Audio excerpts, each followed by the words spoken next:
কবে নাগাদ বেহালা? সেটা কোনো মাসে তো নিঃসন্দেহে যত তাড়াতাড়ি পারি, অন্তত গাড়িতে করেও যদি অফিসে না বসতে পারি, একটা চক্কর 10টা ওয়ার্ডে মানুষের কাছে দিতে চাই। আমার তো এতটুকু লস অফ ফেস হয়নি, যেটা লস অফ ফেস হয়েছে মিথ্যা অপবাদের উপরে দাঁড় করিয়ে।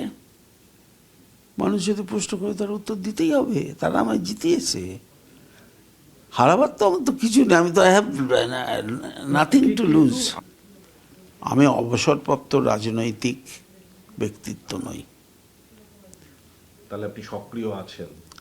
ছিলামও, জেলে বসেও ছিলাম। আগামী দিনেও সক্রিয় হবেন? আমি কোনোদিনই নিষ্ক্রিয় ছিলাম না।